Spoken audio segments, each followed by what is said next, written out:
What is the number one reason that most homes don't sell in any market, and particularly in this market? Well, there are a number of reasons that affect why a home won't sell. So I'm going to go through them and a few of them, and then I'll tell you what I believe is the number one reason. My name is Danholm, and I'm a real estate broker here in Central Florida, and I help numerous sellers every year, directly or indirectly, selling their home.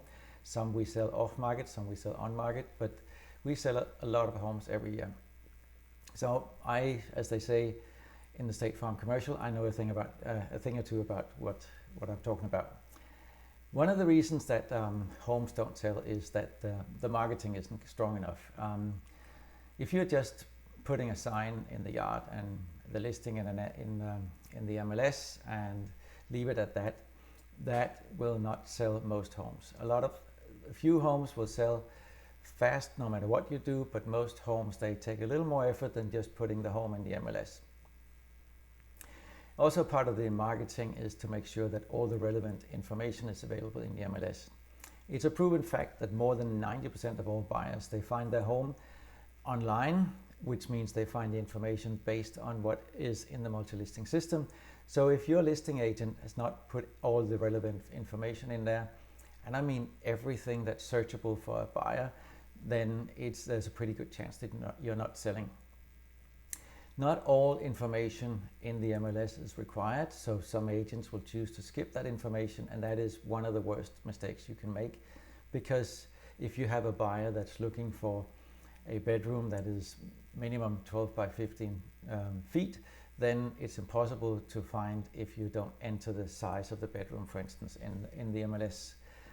Another thing that I find, which is obviously part of the marketing, that is that the listing description is just very short and non-descriptive, if you like. I have seen descriptions that says house for sale, that literally makes the description long enough for the MLS to accept it, but it is, to say the very least, not exceptionally helpful for a buyer if the description is not actually describing the house. I have also seen descriptions that are so long that even I give up halfway through and say, I can't really be bothered to read this because it'll take me all day to read that, so I'm just going to skip it. So a good listing description is precise, informative and exciting, but it's also not too long and not too short. And one thing that I see again and again when I look at homes for my buyers online is listing photos that are taken with a camera on the phone. Not a professional photo, but phone camera photos. There's no video, there's no floor plan, there's no attempt to make the pictures look interesting. There's clothes on the bed, you have a washing pile on the floor, and it's grainy, it's dark, and it's really hard to see what this even looks like. And if you go and look at some of these houses, you will find that even the wall colors are totally different than you thought they were because of the poor quality of the photography. If you want to sell your home, you need professional photos, you need professional video, and you need a floor plan, and preferably these days an interactive floor plan that buyers can use so they can get a feel for the home before they get out there. Because like I said before, more than 90% of all buyers, they find their home online before they even go look at it. Then there's the curb appeal. Even if your house looks like it was brand new inside, if your home looks scruffy and run down from the outside with an overgrown yard or fence that's fallen over, or there are cracks in the driveway or cracks in the foundation, even if they don't mean anything, if your exterior is dirty and in need of a pressure wash, everything simply just look scruffy.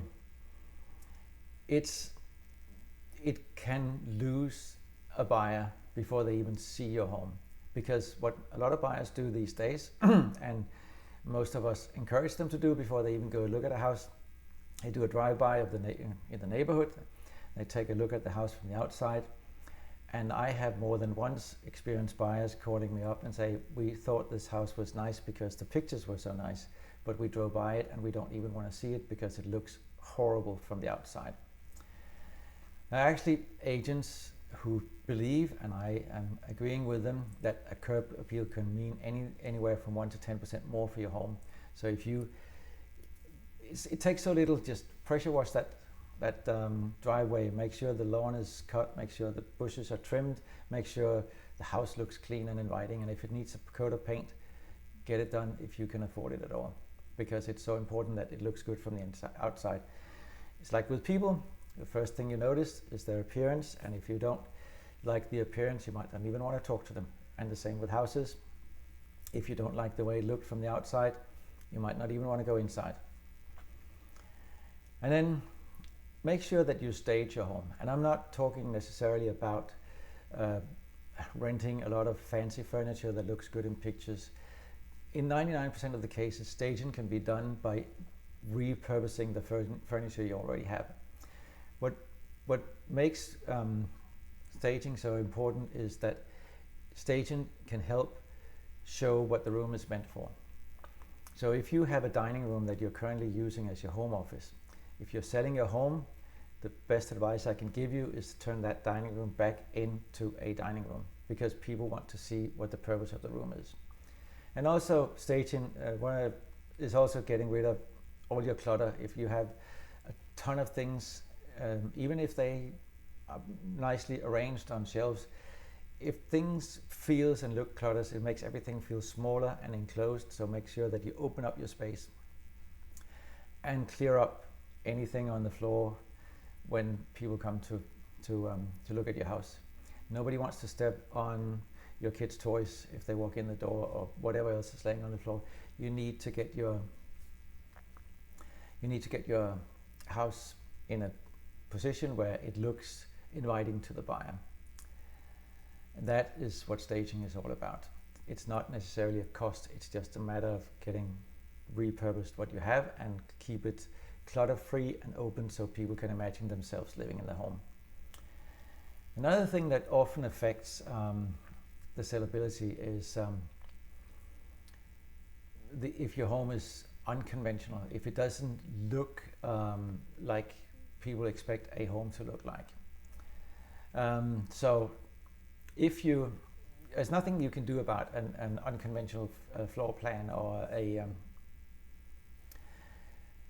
of unconventional anything. Maybe, well, if it's colors you can do something about it, but if your floor plan is a little bit unconventional, there's not a lot you can do to change it. But what you can do is prepare yourself that it might take a little bit longer to find the right buyer, and also find an agent who is in a position to actually find the buyers that love the same style as you do. And they do exist, because none of us are that unique that there's not at least one more person out there that likes exactly what we like. So just if you have a very unconventional property, you might have to prepare yourself that it takes a little longer to sell, and you need a specialist realtor to get that home sold. If you are working with the wrong buyers, that can also affect the sale of your home. So it's important that you have a realtor who can market your home to the right buyers. And this is actually, even though I have a few more left on my list, this is, in my mind, the second most common reason that homes don't sell, that you're working with the wrong buyers, that you're not able to market your home to the right people. So bear that in mind. If you might have a specific problem to address that you don't even know about yourself.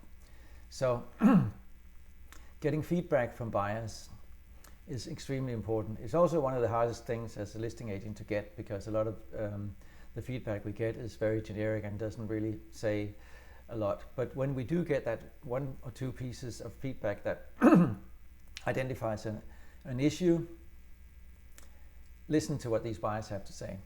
If somebody tells you that they find your home cluttered, don't be offended. Take it as as a chance to fix a problem that they probably are not the only people to see. If they tell you that that the feedback tells you that the home is too dark, do something about it, because the people who give you the feedback are just the tip of the iceberg. Most of them can't be bothered, and they're not telling you this to offend you. They're just giving their honest opinion, and make sure that you listen, because if you do, you might actually get your home sold quicker. So, and then we have the top reason that your home doesn't sell, that you priced it too high. It doesn't really matter how much marketing you pour into a home, how many right buyers you find. If you insist on selling your home at a price that is too high for the market, it is simply not going to sell. If you're not even interested in looking at offers that are what the market consider realistic, doesn't matter what you think, it matters what the market thinks. If you get offers that are way below from serious buyers, that means that you're priced too high. If you don't get any interest at all, if you don't get any showings, that means you're priced too high. So the number one reason that homes don't sell in any market is that they're priced wrongly, they're priced too high. I hope you enjoyed watching this. I'm looking forward to speaking to you next time. If you have any comments, please comment below or send me a DM. You can also reach me by phone or email. My contact details are in the description of the video. Thank you so much again for watching. Until next time.